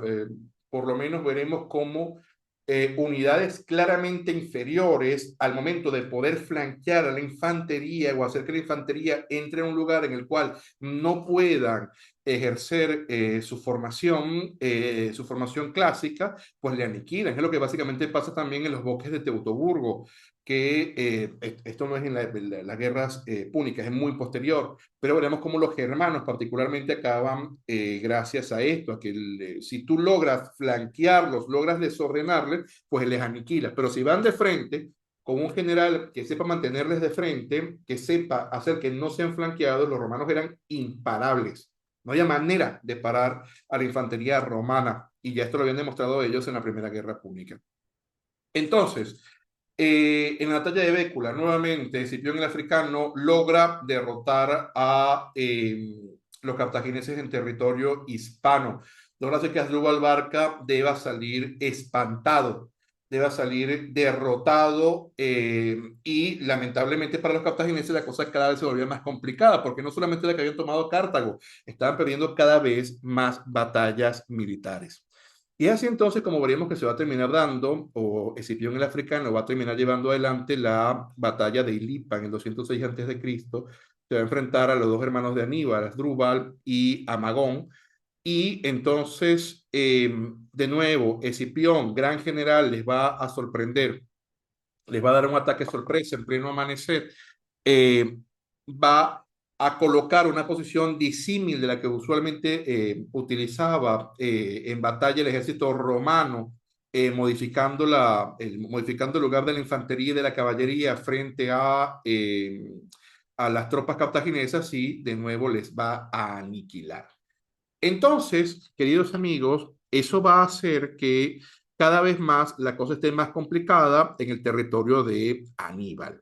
Es decir, Aníbal el cartaginés, que había logrado cosas tan grandiosas como acabar con las tropas cartaginesas, con las tropas romanas en plena península itálica, hacer esta gran, pero grandiosa es que esto es una epopeya, o sea, cruzar los Pirineos y los Alpes con elefantes de guerra es una epopeya, esto no es cualquier cosa, ¿no? Pues va a ser a que ahora Aníbal se dé cuenta que ha perdido básicamente la península ibérica, que ahora está en manos de Roma, ¿no? Y por tanto, ya no queda más que Aníbal deba salir de la península itálica y termine entonces enfrentándose él al propio Escipión el africano. Y es así como se va a terminar dando ya Aníbal con muchísimas complicaciones, con muchísimos conflictos en lo que era el gran mando político frente a Aníbal, que no reconocía más bien lo que había hecho Aníbal frente a los romanos, sino que más bien le veían como que había perdido muchísimas tropas y además había perdido la península ibérica. O sea, tenía más bien Aníbal mucha gente en contra desde la gran política cartaginesa.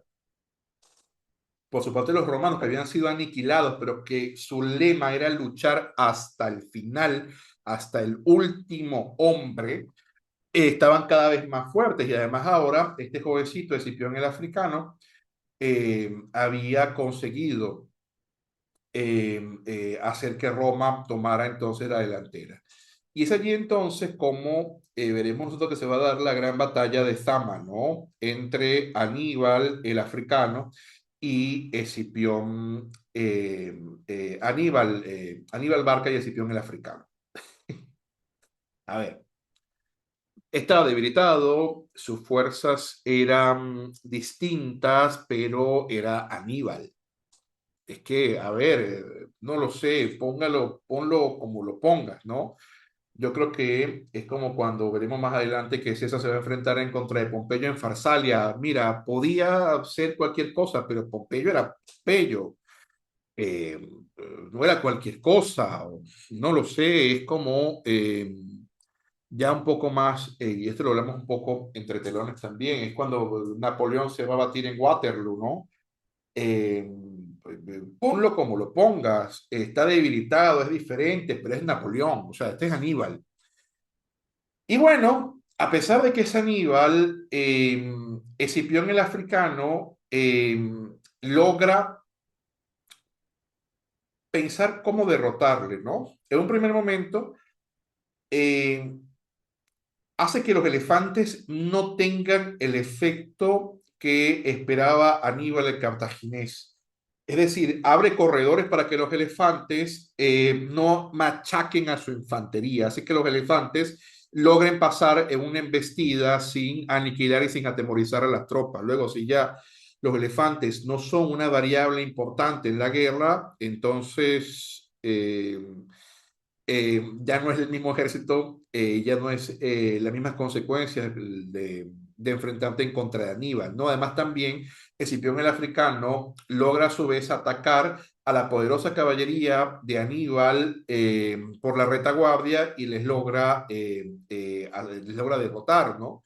Entonces, hay una serie de circunstancias que Escipión aprende de las grandes victorias de Aníbal, logra darle vuelta y esto va a hacer entonces que Aníbal sea el gran derrotado en la batalla de Sama. Es decir, el grandioso Aníbal, el poderoso Aníbal, ahora con tantas derrotas, con tantos conflictos y con tan poco apoyo, frente a un general Nobel que había aprendido la guerra como Aníbal la hacía, pues entonces es derrotado por Escipión el africano. Y así entonces, queridos amigos, como veremos nosotros que al darse la batalla de Sama en el año 202 a.C., pues poco le queda a Cartago para poder seguir resistiendo frente a Roma en la Segunda Guerra Púnica y tendremos entonces el final de la Segunda Guerra Púnica por parte de los romanos que ahora derrotan totalmente a Cartago. Entonces observamos nosotros allí. ¿Cuáles son las grandes consecuencias de la guerra púnica que nos interesa a nosotros que estamos viendo el mundo hispano? Resulta que los romanos entraron. A muchos pueblos se les hizo pensar que los romanos solamente habían entrado para expulsar a los cartagineses. No, nosotros entramos, pero es solamente para acabar con esos malvados cartagineses que le han secuestrado a ustedes a unos hijos o que tienen aquí esa manera de imponer su voluntad. A nosotros nos interesa ganar la guerra. Eso es lo que pasa, ¿no? Entraron, pero se quedaron. Y obviamente Cartago pierde cualquier tipo de influencia mediterránea, pero Cartago sigue siendo una ciudad increíble. Cartago, a pesar de esto, le toma pocos años poder mejorar, ¿no? Poder recuperarse de este gran traspié. Y es que vean ustedes dónde está. O sea, vean en el lugar del Mediterráneo en el que está. Es un lugar impresionante. O sea, pueden hacer comercio, tiene rutas comerciales hacia todas partes, tienen salidas para todos lados. O sea, Cartago ya otra vez es una ciudad muy próspera. Ahora bien, Roma, como nos damos cuenta, ya se había expandido cada vez más y era esa gran potencia que luego veremos nosotros y ya Cartago no podía hacer nada. O sea, francamente, Cartago ya no podía enfrentarse a Roma. Y no había nada por lo cual Cartago quisiera entrar en guerra por Roma. Ya Roma le había aniquilado su imperio. Pero los romanos creían que tenían que tomar Cartago. Es que no lo sé, será de los dichos de Catón o será un resquemor de todos los romanos que habían sido aniquilados por Aníbal, porque los romanos perdieron decenas de miles de hombres, centenas de miles de hombres en esta guerra, ¿no? Y sin embargo, entonces, durante estos años, Cartago intenta ser una aliada comercial de Roma, no darle problemas, tener tratados comerciales con Roma, que sea beneficioso para ambos, porque Cartago sabía hacer dinero, eran grandes comerciantes. Y ya sin imperio, sin que la guerra fuera su leitmotiv, entonces Cartago era algo bastante impresionante, ¿no? Eh, Sin embargo, veremos nosotros, queridos amigos, que con el paso del tiempo lo que va a ocurrir es que las palabras de Catón el Censor, las palabras de Catón el Viejo, van a tener muchísima importancia, que Cartago debe ser destruida, Cartago debe acabarse por completo. Y a pesar de que los cartagineses le proponen a Roma por todos los medios posibles que no se entre en la guerra, que no entren en guerra con ellos, que les dan el rescate que le pidan, que lo que ellos quieran, pues Roma entra en guerra con Cartago, en lo que es la Tercera Guerra Púnica, una guerra bastante breve, y Roma termina tomando por fin Cartago.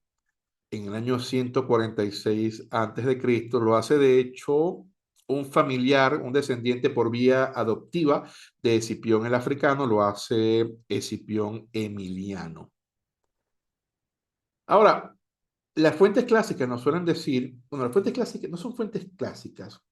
Se ha popularizado decir que los romanos odiaban tanto a Cartago que cuando entraron aniquilaron todo, mataron a todo, quemaron todo y sembraron los campos de sal para que más nunca existiera una ciudad allí.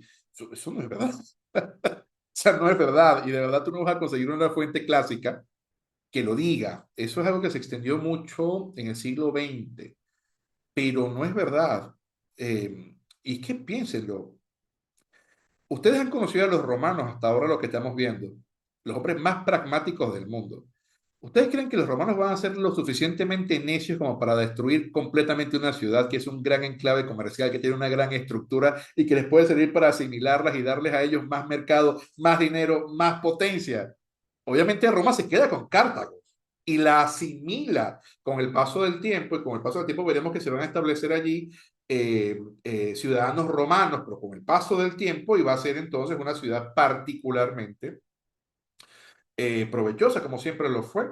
De hecho, en lo que son las excavaciones arqueológicas que se encuentran, no se encuentra una gran destrucción, se encuentra que la ciudad, si bien es cierto, lleva claramente señales de varias batallas, de varios sitios, es una ciudad en la cual existe el comercio, en la cual existen cosas, una ciudad que se mantiene ya en etapa cuando los romanos la toman. Pero bueno, los romanos ganaron y así, queridos amigos, es entonces como se acaba la Tercera Guerra Púnica y los romanos están en la península ibérica. Ya los romanos entraron, ya los romanos están aquí y sorpresa, no se van a ir. Ahora, como les digo, el Cartago no se ha acabado, pero ¿qué estaba pasando con Roma? ¿Qué ocurre con Roma? ¿Qué va a pasar en el siglo II y en el siglo I de antes de Cristo con Roma? ¿Qué pasa con esa república que se ha enfrentado en contra de Aníbal? Ha derrotado a Aníbal, el gran general cartaginés, ha derrotado y extinguido a Cartago. Pues Roma tiene muchos conflictos políticos, tiene muchos conflictos internos. Y veremos nosotros cómo la República Romana, que va a estar en su apogeo cuando acaba con Cartago, va a recibir una inyección tal de dinero, de tierras que repartir, de botines de guerra, entre ellos esclavos, por supuesto, y de poder, que esto no va, francamente, a mejorar las relaciones entre los políticos romanos. Al contrario, va a haber grandísimos conflictos. Y ya en el siglo I de nuestra era, veremos conflictos particularmente complejos, ¿no? Como no podemos entrar en tantos detalles porque no es historia de Roma, quise traerles estos tres casos para que ustedes observen la depauperación de la política romana, ¿no? Y lo que es la depauperación de la propia República Romana. Había dos hombres que fueron en su momento amigos, eh, fueron en su momento soldados, guerreros que iban de la mano, pero que con el paso del tiempo van a pelearse. Y son Cayo Mario y Lucio Cornelio Sila. Cayo Mario es el que hace las reformas que van a hacer que el ejército romano tenga cada vez eh, más profesionales dentro de sus tropas, tenga mejores pagas, tenga mejores implementos.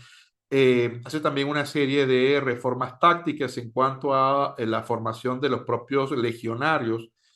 Y por tanto, Cayo Mario es un hombre importantísimo en la historia de Roma. Y Lucio Cornelio Sila también. Y se va a dar entonces una guerra terrible entre ambos, una guerra que cuando Mario muere en plena guerra va a terminar con el paso del tiempo dándole el poder máximo a Sila. Y Sila, en esta guerra republicana, va a hacer algo que va a desfigurar para siempre la figura del dictador. Sila va a hacer que le elijan como dictador vitalicio. Y obviamente allí se acabó. O sea, todo esto que hayamos observado nosotros de que el dictador era un dictador temporal, Sila se hace dictador vitalicio y además Lucio Cornelio Sila hace una lista de lo que se llaman las proscripciones, en la cual se anotan todos los enemigos políticos y a estos enemigos políticos entonces aquel que les diera muerte se quedaba con sus cosas, con su dinero y con sus bienes materiales. Esto hacía que si tú eras un enemigo político de Sila, pues te aterraras, porque al anotarte en la lista, si estabas en la lista, tus propios familiares, hubo casos espantosos en los cuales hijos o sobrinos o tíos le daban muerte al señor, al padre de familia, ¿no? Al pater patriae, y se quedaban con sus cosas.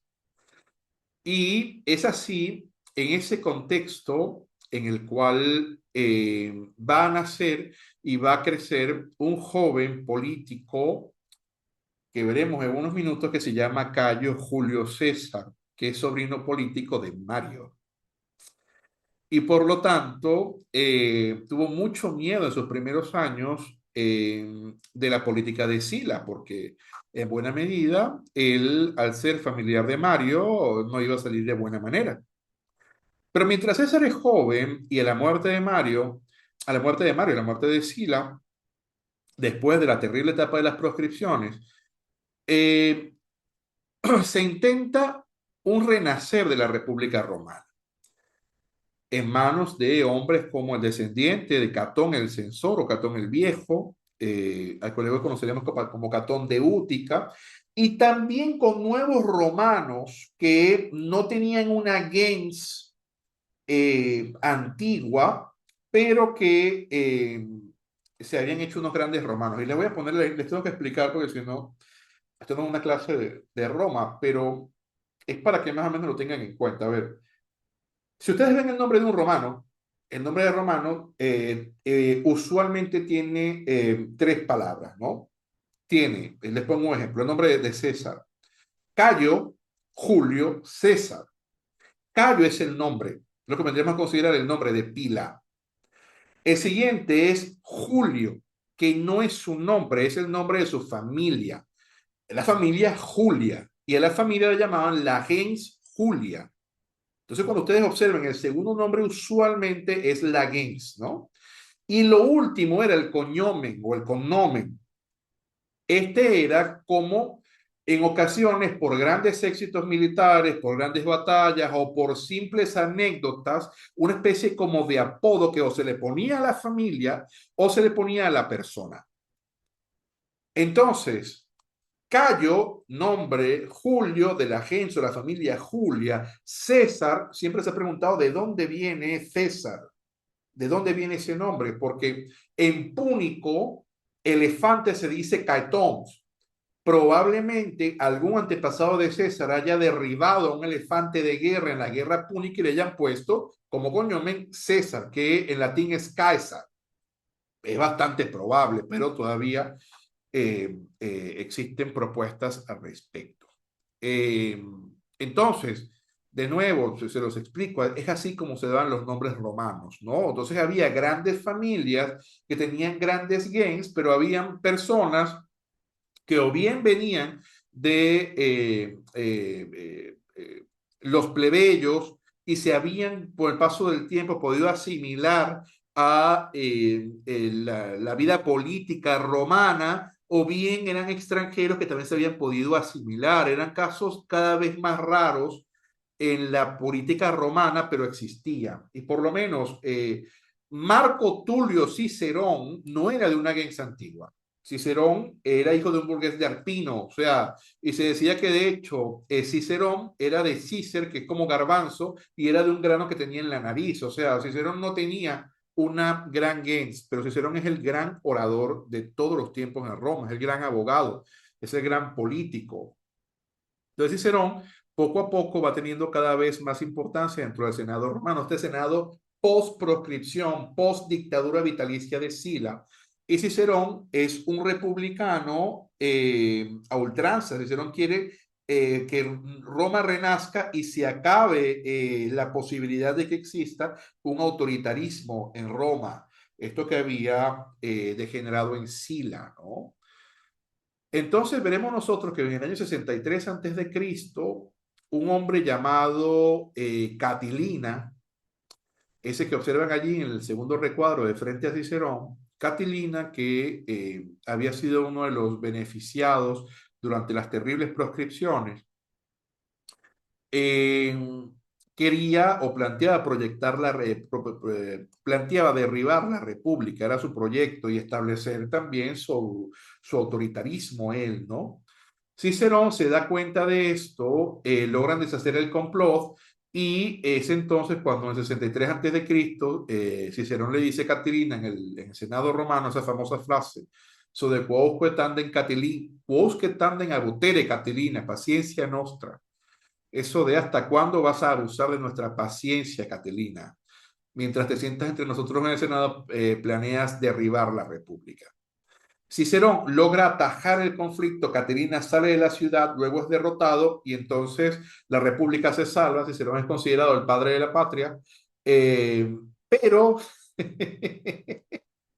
lamentablemente, cuando un sistema político está degenerando tanto, no hay modo de atajarle por un hecho casual o por un hecho único. Al contrario, es mucho más difícil que eso. Entonces lo que estaba pasando cada vez más es que esta Roma, que ya no era ese pueblo de etruscos, toscos, que se habían colocado allí por el Lacio, que cada vez se enfrentaban frente a otros pueblos itálicos, era más bien un, una república que se había hecho cosmopolita, que ahora había absorbido totalmente la influencia griega, su cultura, sus modos, que a todos los jóvenes les mandaban a estudiar a la isla de Rodas o a diferentes lugares helenos para que aprendieran la cultura griega. Todos usualmente hablaban latín y hablaban griego, porque el griego era lo más importante, era la cultura, ¿no? A pesar de que los griegos fundamentalmente eran esclavos o estaban dominados por Roma, esta Roma no es la misma Roma que se va a enfrentar en contra de los cartagineses, es otra. Y es una Roma que va a enfrentar una serie de situaciones con otros hombres. Cicerón parece estar hablando a los romanos de hace 100 años, no a los romanos de esa época, ¿no? Y en esta época entonces veremos nosotros que lo que va a ocurrir más bien cada vez es que se van a ir levantando determinadas personas en frente del Senado. El Senado romano se había vuelto un cuerpo colegiado o por idealistas como Cicerón o por, que eran los menos, o por personas que nada más estaban allí para hacer negocios y para querer ganar cada vez más influencia política, ¿no? O sea, en Roma, una Roma que cada vez más se va expandiendo y que se va haciendo cada vez más poderosa, pues sus políticos querían tener una justa retribución conforme a lo que consideraban de este caso, y no estoy exagerando. Es famoso el caso de Verres, un gobernador romano al cual Cicerón le abrió un juicio por un desfalco que hizo. Y el día en que era la vista para el juicio, pues mira, Verres no se la ha visto más nunca, no apareció. Se escapó con el dinero, no lo sé a dónde. Y eso ocurría en la época, lo que les quiero comentar, ¿no? Esa es la época en la cual crece Julio César, Cayo Julio César. César, como les vengo comentando, es de una gens muy antigua. Cayo Julio César es un hombre que viene de la gens Julia, que se supone que es una de las gens más viejas y de las principales familias patricias romanas. Pero por todo lo que había ocurrido, incluyendo las proscripciones de Sila, cuando César nace, mejor dicho, cuando César se desarrolla junto a su madre Julia, de la gens Julia, eh, César está arruinado, o sea, la familia de César está arruinada. Ahora mismo no recuerdo el nombre de la madre de César, sé que era la gens Julia, pero no recuerdo si era Aurelia.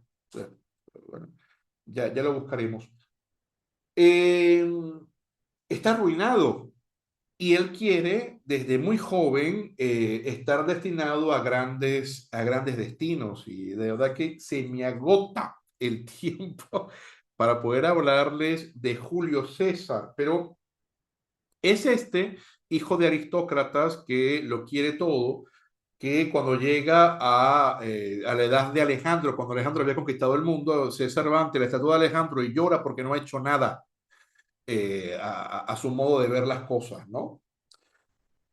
Pero por hacerles el cuento mucho más corto, César hace su cursus honorum, es secuestrado por unos piratas en un momento, luego César se libera y cuelga a los piratas, siempre tiene conflictos económicos, pero César se da cuenta que el pueblo quiere algo, el pueblo quiere circo, el pueblo quiere circo y siempre que tú le des al pueblo lo que quieras, aunque te endeudes, vas a ser poderoso entre el pueblo.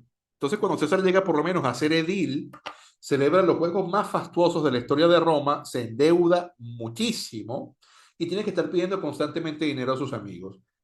Pero César, que es un gran político, que es muy carismático, tiene a otros dos hombres en la época que también están buscando su lugar en la historia, ¿no? Uno de ellos es Neo Pompeyo Magno, a ese que observan ustedes allí al frente de César.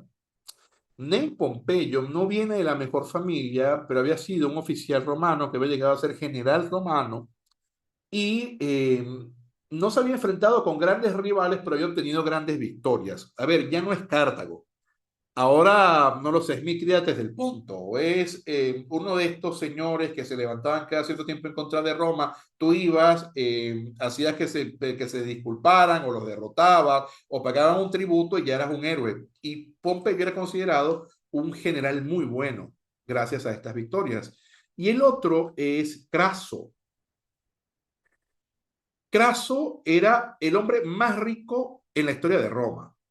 O sea, la fortuna de Craso, que no sé cómo hacerles una idea. Imagínense ustedes que unan la fortuna de Bill Gates con la de, con Jeff Bezos, algo así. O sea, imagínense ustedes, unen esas dos fortunas y ustedes pueden darse una idea de lo rico que se consideraba Craso para la época. Craso era absurdamente rico. Pero Craso no tenía ningún éxito militar y políticamente era muy pobre. Pompeyo tenía los éxitos militares, no le iba mal de dinero, aunque no era rico como Craso, pero políticamente tenía muchos problemas. Y César, por su parte, era muy buen político. No tenía dinero, estaba endeudado, pero hasta lo que no tenía, eh, y no tenía éxitos militares. Es entonces cuando estos hombres comienzan a aliarse para cada uno tener lo que quiere, lo que se va a llamar el primer triunvirato, y César obtiene que le den dinero para pagar sus deudas y que además le den la posibilidad de ir a las Galias como gobernador. A las incipientes Galias que Roma tenía bastante poco dominio en comparación sobre las Galias. Y lo que va a hacer Julio César durante ese periodo es aliarse con Pompeyo, fundamentalmente dándole como esposa a su hija Julia eh, y obteniendo la posibilidad de ir a las Galias a comenzar una guerra. Una guerra que en buena medida es una guerra ilegal, porque nadie le había dado a César el permiso para hacer esa guerra. Pero bueno, César comienza la guerra y mientras el Senado se queja, Pompeyo le está apoyando, Craso también le está apoyando, Aunque Craso, con el paso del tiempo, también entabla una campaña militar por el oriente y le va muy mal porque era un muy mal militar y termina falleciendo de la manera más terrible posible. Entonces, se terminan quedando César y Pompeyo, ¿no? Y César, mientras hacía esta guerra ilegal, demuestra el grandioso general que era. Qué buen general era Julio César. Nadie podría imaginarse lo buen general que era César. Entonces César comienza a derrotar a las tribus galas y a la vez que las derrota, escribe una autobiografía en la cual se coloca él, como lo hacía desde la época de Pontífice Máximo, que él venía desde Venus, Afrodita, y entonces, por lo tanto, tenía origen divino, y bueno, es César, ¿no? Por eso es que era tan hermoso como era considerado en la época. Y además también escribe ese maravilloso libro, que fue una de las cosas que a mí más me sorprendió cuando lo leí a mis 20 años, que es los comentarios sobre las guerras de las Galias. César va comentando la guerra que está llevando. El Senado dice que es ilegal y que está mal, pero César manda constantemente regalos a Roma para que lo repartan entre la plebe y además manda a alguien para que lo lea, porque se imaginarán ustedes que en esa época la gente poco sabían leer y escribir. Entonces César mandaba que repartieran el botín de guerra frente a la plebe, frente al populacho, y además había alguien que decía, y hoy el maravilloso Julio César luchando en contra de los malvados hombres del pueblo de Alesia, los derrotó de este modo, colocando a Roma y la gente, ¡ah, César! Entonces, claro, César está haciendo lo que están pensando, propaganda política. Sí, en una época en la cual la propaganda ni siquiera existía, César estaba haciendo propaganda política y estaba haciendo que el pueblo lo ama. Bueno, al final César termina conquistando la Galia entera, haciendo que el último caudillo de Alesia, Vercingetorix, se rinda ante él. Y ahora esto pasaba, cuando hacías una guerra también te hacías un hombre rico, y si tomabas toda la Galia te ibas a hacer abominablemente rico. Entonces César ahora tiene la política, el pueblo lo ama, tiene los triunfos militares y tiene dinero. Todos los senadores romanos están temblando. Cicerón tiembla, Catón tiembla, el propio Pompeyo tiembla, y además pasa que la hija de César, la esposa de Pompeyo, Julia, fallece. Entonces el único lazo que existía entre Pompeyo y César se rompe.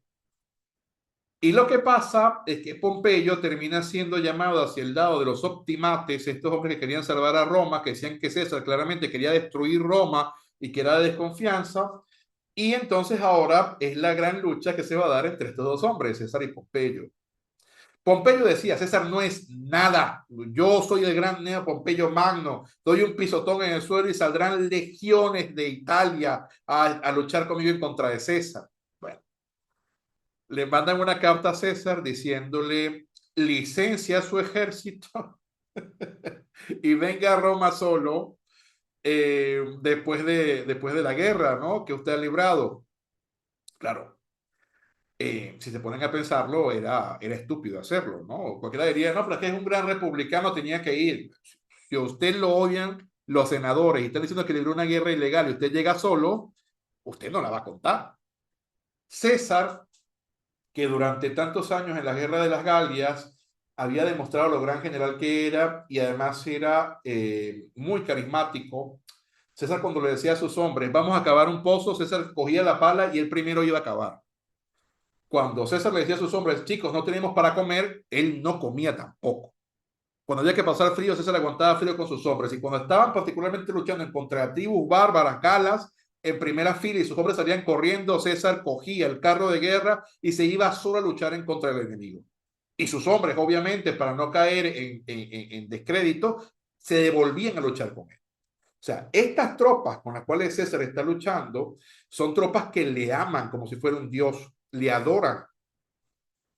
Y es de este modo cuando César le dice a ellos que de la República de Roma le llaman y le van a matar, eh, si quieren, crucen el Rubicón con él o no. la mayoría se queda, casi todos se quedan con él. Le dicen que le van a apoyar siempre. Y César entonces dice la famosa frase, alia jacta est, y cruza el río Rubicón y comienza entonces la guerra civil nueva, ahora César en contra de Pompeyo y los optimantes. Como no es historia de Roma, para hacerles el cuento bastante corto, no era tan fácil como decía Pompeyo, que si César aparecía iba a poder derrotarle con legiones salidas de la nada. Básicamente Pompeyo tiene que huir con los otros optimates, César se queda con Roma y en lugar de comportarse como Sila y hacer listas de proscripción, César más bien veremos que les perdona a todos los que vuelven otra vez a su lado, pero que le reconozcan su poder, ¿no? César sigue luchando en contra de las tropas de Pompeyo y les derrota constantemente hasta la famosa victoria en la llanura de Farsalia, en la cual Pompeyo llevaba aproximadamente unos 44.000 infantes y 7.000 jinetes, y César llevaba unos 22.000 infantes y 1.000 jinetes, pero César llevaba 22.000 infantes de las Galias, y le adoraban. Y cuando César va a esta batalla, aniquila a las fuerzas pompeyanas. Eh, Pompeyo tiene la mala idea de ir a pedir apoyo a Egipto, que eran amigos de él. El joven faraón le corta la cabeza a Pompeyo, se la da a César, y entonces César llora en frente de la cabeza de su enemigo, antiguo amigo, les dice que son unos carniceros a los egipcios, que cómo se les ocurre matar a uno de los más grandes romanos, y por hacerles el cuento mucho más corto en esta clase, que no es historia de Roma, pero que tienen que saberlo, César termina entonces desplazando a todos sus enemigos políticos y se queda con el poder político en Roma. Hay grandes problemas al respecto porque se suponía que César, que estaba en amores con Cleopatra y había desplazado en buena medida a su esposa Calpurnia, quería hacerse rey. Y ya sabemos qué pasa con los reyes en Roma. Ya sabemos qué se pensaba de los reyes en Roma.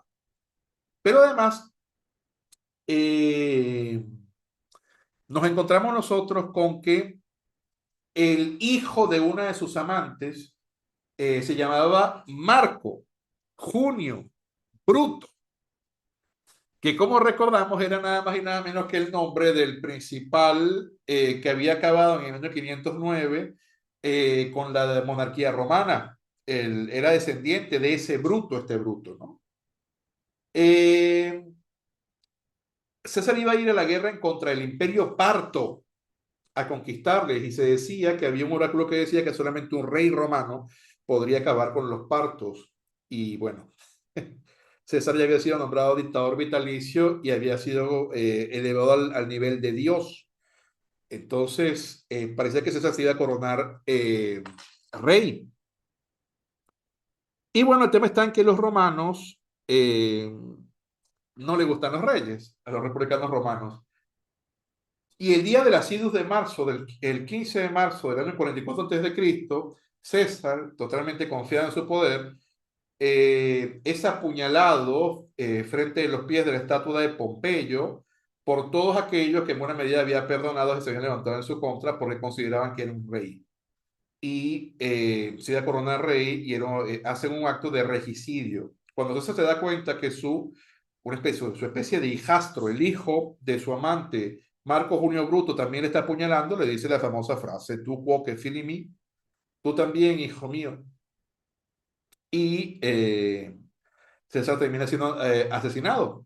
El tema está, de nuevo, en que esta clase de conflictos no se acaban con la muerte de un hombre o no se acaban con un pequeño hecho. Ya la República había llegado a un punto en que era básicamente insostenible. Y entonces nos damos cuenta nosotros que el poder que César obtuvo va a dividirse entre, obviamente, su primer hombre, Marco Antonio, entre Lépido, también otro militar importante de la época. Pero César había dejado su fortuna y su nombre a su sobrino, a Octaviano. Y este sobrino va a tomar su nombre y va a ser el posterior César, que luego el Senado le va a dar el título o el nombre, título de Augusto, que significa divino. Va a ser César Augusto. Entonces, queridos amigos, este segundo triunvirato sale bastante mal también. Eh, Octavio se queda con el dominio de Roma, pero también de la Galia y de Hispania. Marco Antonio se queda fundamentalmente con Asia y se queda con Egipto. Marco Antonio, que es cuando se casa con Cleopatra y pasan todos los conflictos. Y Lepio termina siendo desplazado luego bastante rápido. Sigue el conflicto entre Octavio y Marco Antonio. Y al final, Octavio, que era un muchacho y no tenía mayor experiencia militar, se enfrenta en contra de Marco Antonio, que era considerado un gran general romano, pero también era un conocido borracho, conocido mujeriego y conocido hombre de juergas, y termina derrotando en la batalla de Accio finalmente Octavio a Marco Antonio, y Octavio se queda con todo el poder de Roma. Y con todo el poder de Roma, Octavio no termina de darle el puntapié a la República, pero sí ya es imposible que no exista un poder omnímodo sobre poder republicano.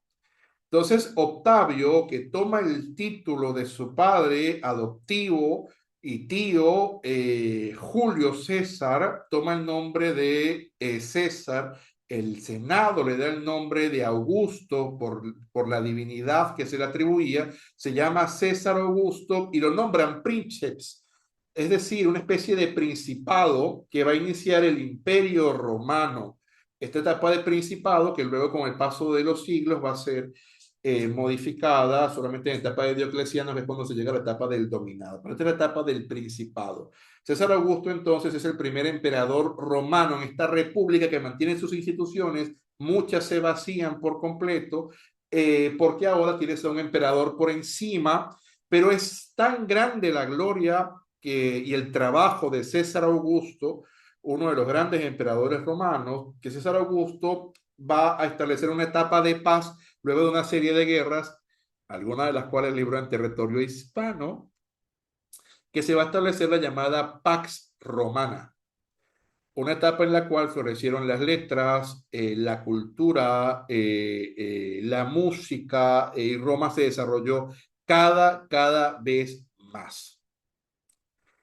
Y como el César Augusto va a llevar unas campañas importantísimas en territorio hispano, y cómo ustedes tenían que saber todo esto para saber quiénes eran los romanos que llegaron al territorio ibérico, y puedan comprender entonces en la próxima sesión cómo fue que Roma se desarrolló en territorio ibérico y creó Hispania.